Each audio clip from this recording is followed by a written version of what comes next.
Yo, people, what's good? So, today is a little bit of a quick solo summary recap, official season finale. So, we're officially closing the curtains on season 2, which I think has gone really great. So, I've got my social media guy Naz from My Social Clips. Check him out.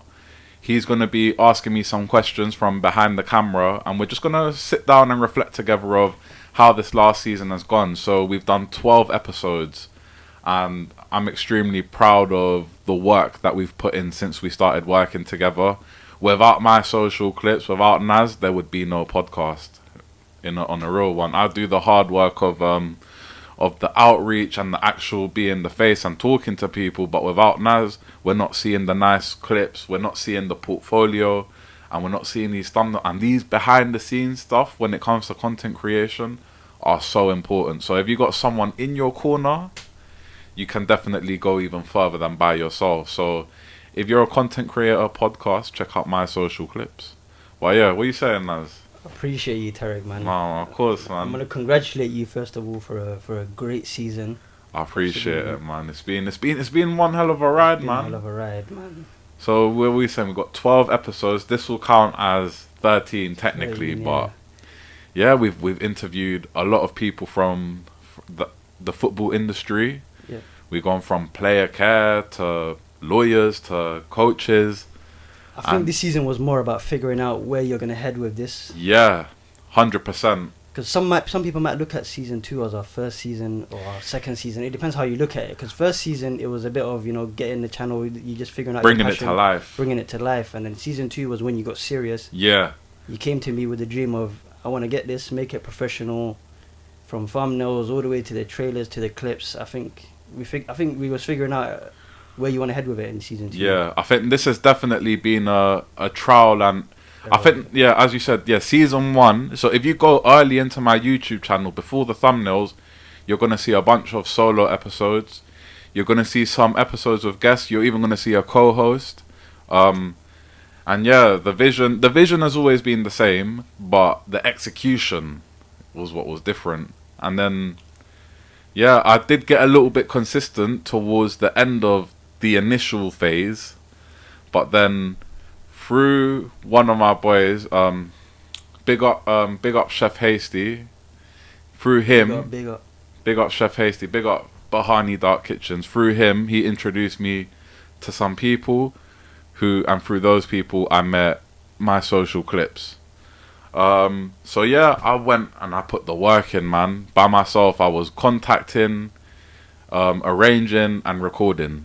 The first 4 episodes were in one studio, and what the original plan was, was I was meant to partner up with a network, and big up that network, by the way. Big up Loud London. We were looking at doing some collaborative stuff. Obviously they've got their vision of a network of shows. At the end, we went our separate ways in terms of this platform. However, they were still blessed enough to let me use their space, and that's why the first 3 or 4 episodes are in their studio before we moved over here. So yeah, that was quite a journey as well. London. Yeah, I remember our first conversation. You remember you was figuring out what kind of work I kind of did. You was seeing me working behind the scenes with the Loud London team, and then you was telling me about your dream, and I told you, you know what? I think you've got a nick for it, man. You got a passion for it. If you actually give it the time, then yeah, so you could have put in the work. Yeah, sorry. We're for context. I was looking at my phone because we got a guest coming up, so we thought we'd do this little wrap around for next season. By the way, we thought we'd do this little wrap up now. You'll find out who. You'll find out who in season 3. But yeah, so let's talk about. You know what I want to know? Go on. I want to know you. So 12 episodes in season 2. What was it like recording those episodes? How was it? Preparing. What was your preparation plans for every episode? From home to actually getting in there, contacting them. What's the hardest part, you would say? And I'd say it's getting them through here. Yeah. And it's kind of expecting to be left on red or to be told no. I haven't been told no straight up, but I have been left on red, which is totally fine. You don't have to respond to me. But I think it's accepting that not everyone's going to want to say yes. But I think the most important thing is to be able to really articulate what you want to do, and if you do that well enough, people will understand the vision. Yeah. So yeah, I think that was probably the hardest. But in terms of preparation, I think I've been on camera a lot now. I was never on camera before this. I've been on camera a lot, and now I think I'm getting more comfortable and being able to show more energy. So yeah, it was kind of taking the time out to reach out and Yep. just doing my thing, and then going for it. As soon as the opportunity came to record with them. Oh yeah, another big piece of advice: if you want anyone to do anything with you, whether you're a content creator or whether you're just, I don't know, you provide some kind of service, don't tell them, oh, when are you free? Because then that involves them thinking and looking at their schedule. Give them all the dates you can do, for example, and then give them options, let them and let choose, them yeah. pick rather than have them think about when they can do it, because that's an extra headache for them. The people you're reaching out to are busy. They don't want to have extra thinking time. So yeah. Yeah, no, that's a Yeah. great piece of advice. I was going to ask you that question next, actually, because there might be someone watching this right now and thinking, you know what, I want to start my own show. I want to get into this type of field. What would be an advice? Because you said getting left on red. It's a part of the game. It's a part of the industry. It's not everyone's going to have that time for you. Maybe along the line sometime. It's not about, you know, holding feelings or saying this person didn't come on for me. What would be your advice for someone that wants to maybe start their own?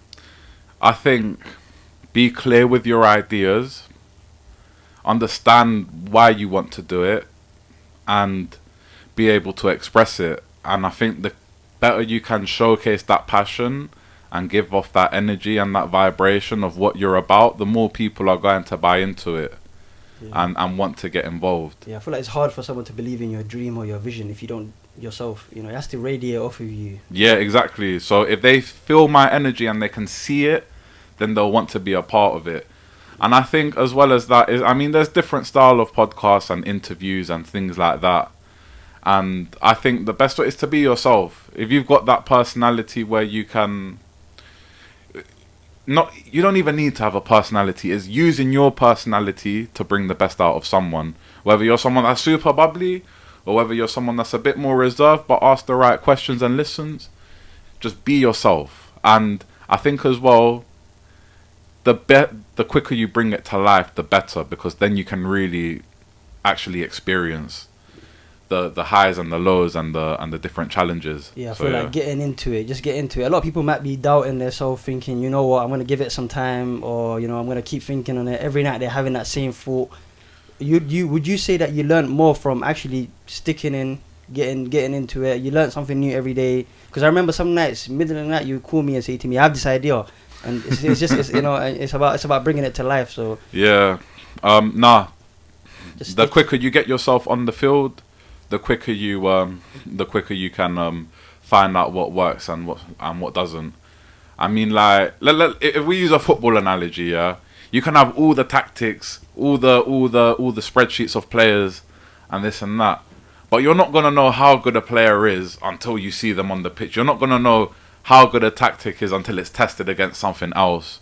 Do you know what I mean? So it's the same with content creation. The quicker you put yourself out there, the quicker you can see what works, what doesn't, maybe something completely new works that you didn't think would work. So yeah.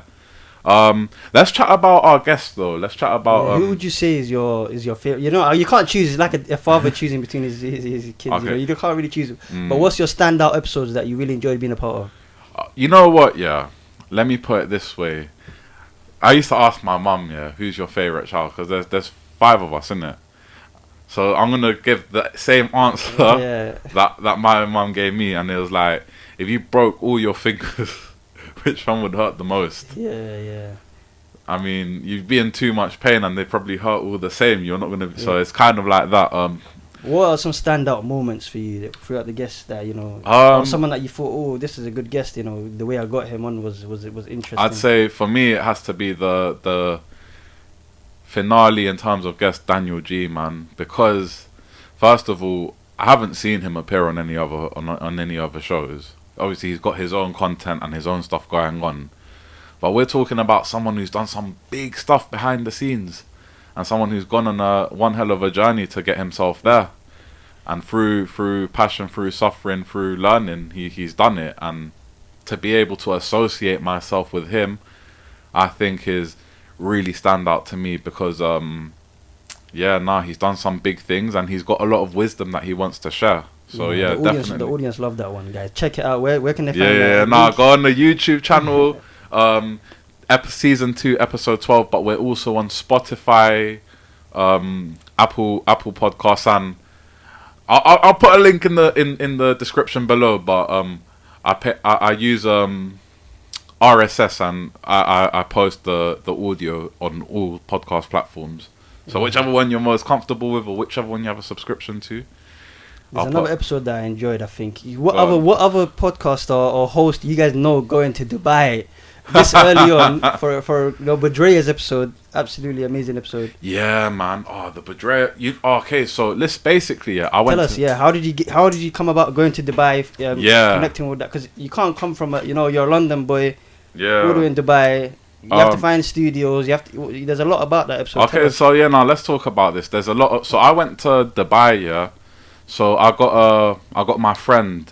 His name is James Cox, and he's got his football community platform. It's advice for people that want to work in football and stuff like that.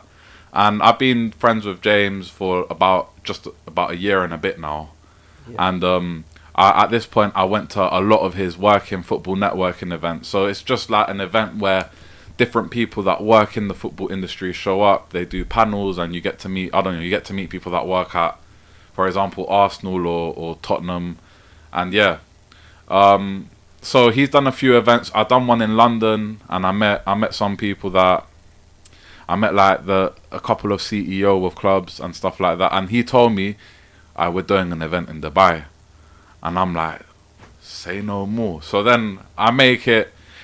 Obviously I've got a day job at the moment.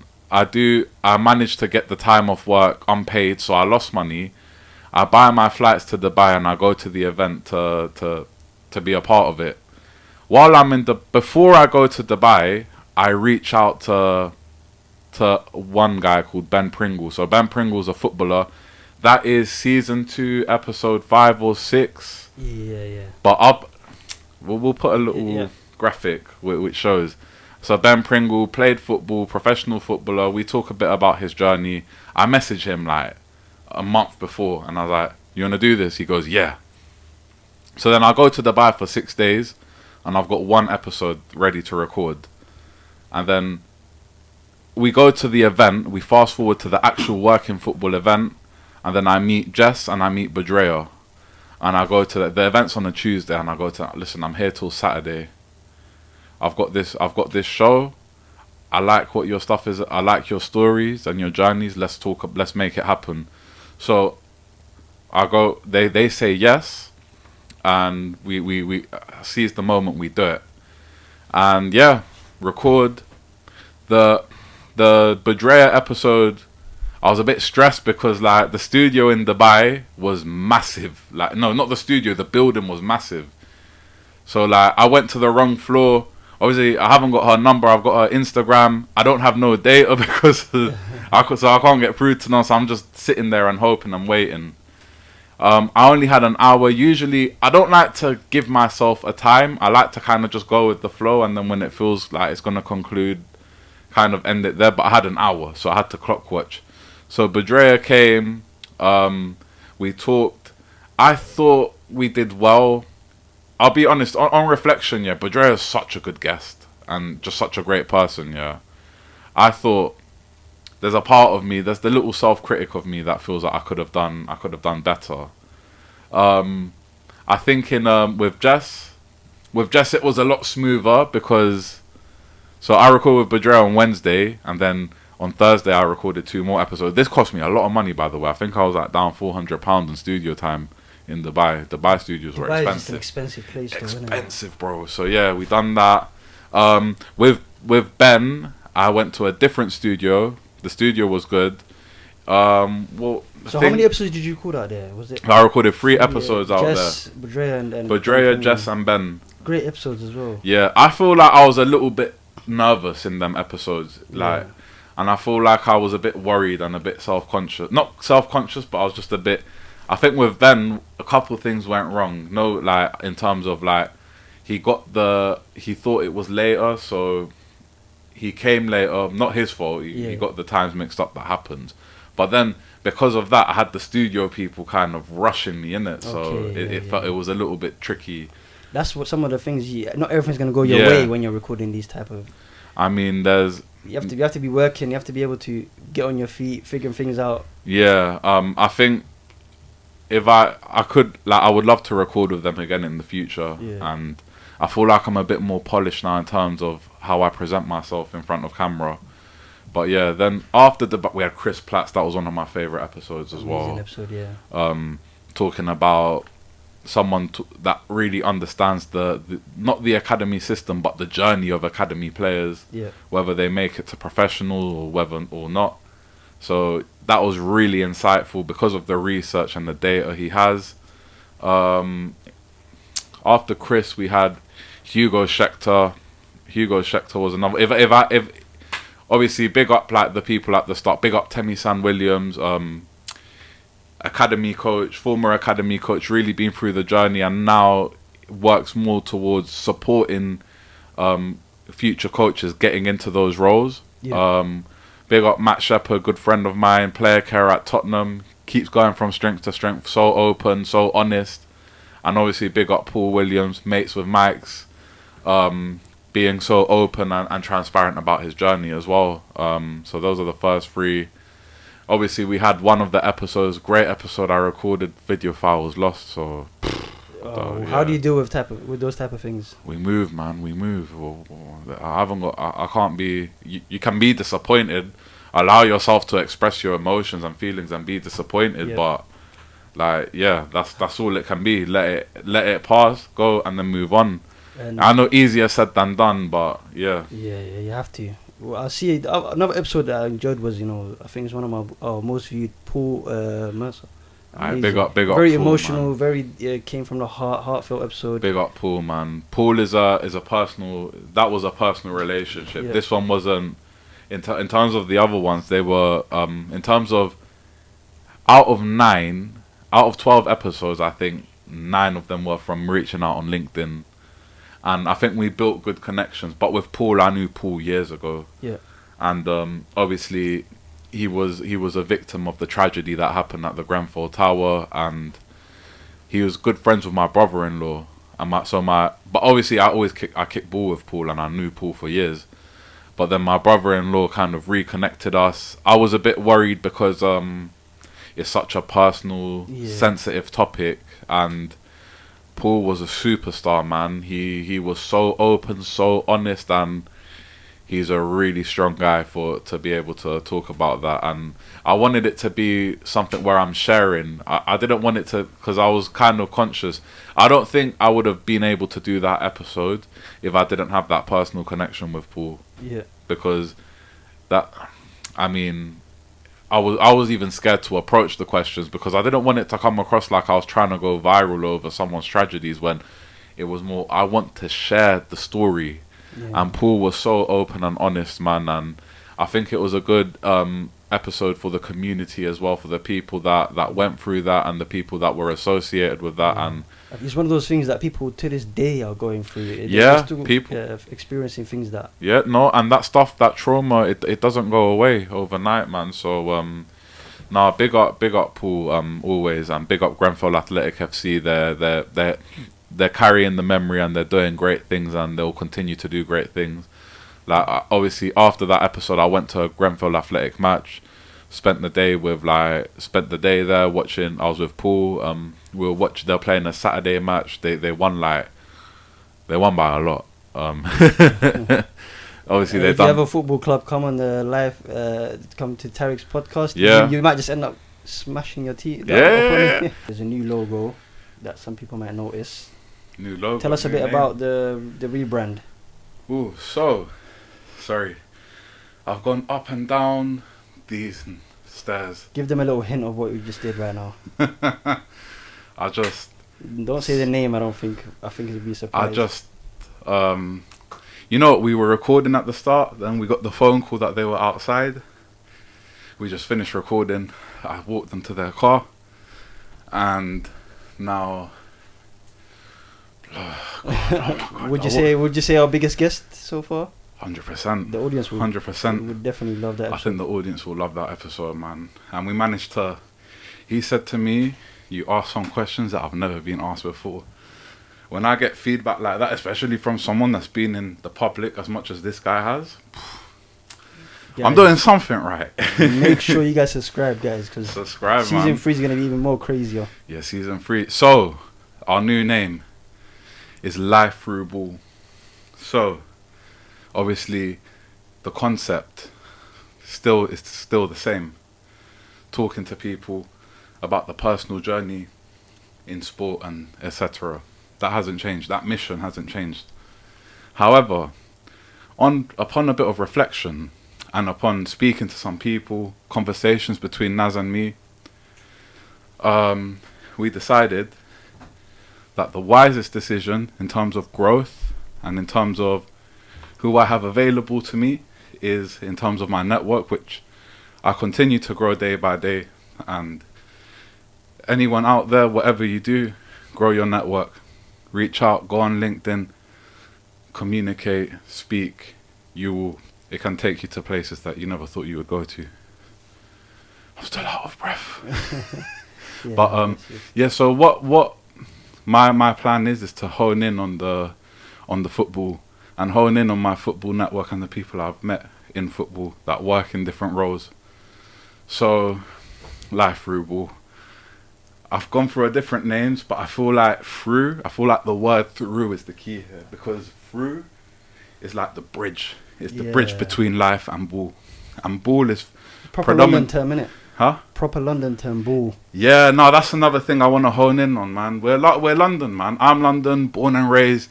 You're London, born and raised. Yeah. We want to hone in on that London, that London representation and authenticity. So, So what would you say would be different between Life Through Ball and life in sport? What would you say is the big differentiator? The big differentiator is the direction. I think sport is too broad. Yeah. And I do want to chat to loads of people from everywhere because I love to chat. And you might have seen that. Yeah. However, I think ball is the home base. Yeah.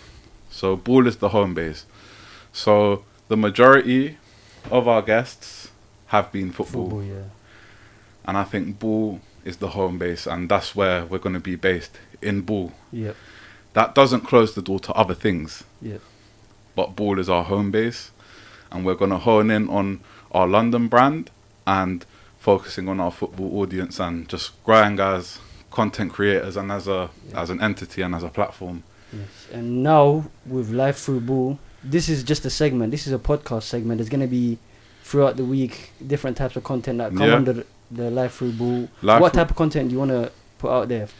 I mean, I want to do more shorts. Not as in, and when I say shorts, I've done a few, but I don't want my shorts and content to just be clips from the podcast. I want it to be a reaction to news that's going on in football and going on in sport. Maybe not so much the results, but maybe more off the pitch stuff. Yeah. I've been doing a few lives on YouTube. I've been trialing them, just vertical lives, but that's been fun. But I want to do more lives. I want to organize it more. I want a bit more structure. I want to do more lives with previous guests as a catch up, especially some of our guests are far away. So I think that would be a cool way to get them, keep them in the circle. I think with this platform, with Life Through Ball, whether it's Life Through Ball or Life in Sport, I want to stay connected to my guests as on a personal level in some kind of form. So doing the live streams is a way to stay connected, and then further down the line, who knows, they can come back on. You've been doing some vlogging as well. They're going to be seeing that on the off season. Yeah, we're going to be seeing some vlogs on the off season. Obviously, Naz done a brilliant job when I hosted the Working Football panel. Yeah. And I was at Leighton Orient. It was just showing a different side of me, man. I don't want people to come in to this show to see the guest. I want them to come and see me and then be Yeah. like, oh, he's with this person. Oh, I like this Yeah. guy, and I'll be interested to hear from this guy. That's kind Yeah. of the aim, innit? So Yeah. That's yeah, we want to amazing. do vlogs, you know, day in the life. I mean, I want to kind of document my journey from the very start, and what turned the idea of what I want to do is constantly evolving. It started from just wanting to talk to athletes to wanting to talk about anything, but now we're going to hone in a little bit without limiting ourselves Yeah. and focus on the football side and really build that community and target audience and really start to grow and really make this a meaningful platform for everyone. And episodes like today that we recorded, you'll see it when it comes out. And episodes like with Paul, Yeah. stuff like with the community, people from the very top of the game, people to who are in the grassroots journey, people who have been. We want all types of guests and all types of roles, and there's so much contributors. So yeah, that's kind of. And that's a good learning curve for the audience. I think someone might be wanting to start something, and then it's not wrong to redirect, to go No. back to the drawing board. You know, finding the perfect thing for your audience. 100%. This season has been about finding ourselves. Obviously, we've built a lovely portfolio of different episodes, great episodes, and great conversations. However, we've also been fortunate enough to, you know, I wouldn't say we made mistakes, like costly mistakes, but, you know, we've learned some things work better than others in terms of content, in terms of outreach, and we want to keep doing that. And I want people to really resonate with not just this content, but I want them to resonate with me as a curious person who just wants to learn more and to continue speaking and connecting, because that's what the world is about for me: connections, learning, and growing. So yeah, that's kind of. And just before we wrap up, I think the audience can actually, this is our season finale, let us know in the comments, what do you guys want to see in season 3 that you're looking forward to? Season 3, season 4, what did you like about season 2? What did you not like about it? What can I do better? Yeah, I think criticize this guy, man. He likes it. He likes the criticism. Good criticism is there's always, you know. Yeah, nah. It's been a great season. Yeah, nah, and to many more, man. To many more, bro. We'll keep going. We'll keep learning. Keep doing. Guys, keep subscribing as well. We're seeing the subscribers going up. Yeah, nah. What's your goal nicely. for season 3? What? Right now you've hit 200 subscribers, 200 and something. No, we're on 218 at time of recording. Yeah, see numbers. Yeah, so no, I want to just keep going. I want to keep going. And guys, we're not turning off season. We're dropping content. It's not just going to be a break. Just the podcast is taking a little short intermediate break, but there will be other content. Yeah, vlogs, short form. Also, for the audio listeners, for the people that prefer to listen to me on Spotify, that prefer to listen to me on these podcast platforms, subscribe to the YouTube channel, Life Through Ball, and actually, yeah, will we be rebranded by then? Yeah, by the time this drops, we'll be rebranded. Okay, subscribe to the YouTube channel Life Through Ball, and you can see more of us. And then, yeah, because I don't think vlogs would work on an audio thing. Yeah. But yeah, join us on YouTube. Yeah, so come visit us on YouTube as well. Follow us on the TikTok, on the Instagram. Yeah. We're mainly on TikTok and Instagram. Will we be on anything else in the future? Maybe. We'll maybe come on not. to X soon. Yeah, we'll come on to X eventually. But yeah, big up people, man. Big up the support. This has been going great, and I've enjoyed this journey, and I can't wait to see it go from strength to strength. But yeah, like, subscribe, comment, and just before I big up to Naz. Without Naz, thank you very much. There's no show, man. And Naz has elevated. Obviously, I can have all these conversations and meet all these people, but Naz is the one that brings it out and brings it to life. So big up Naz and the work he does at My Social Clips. And yeah, big up everyone that's tuned in, and big up all the guests from Matt Shepherd to Daniel G. The reason I'm not saying is 'cause I'm going from 1 to 12. Yeah. But big everyone up, like, subscribe, and we'll see you soon, man, with more content as we continue this journey.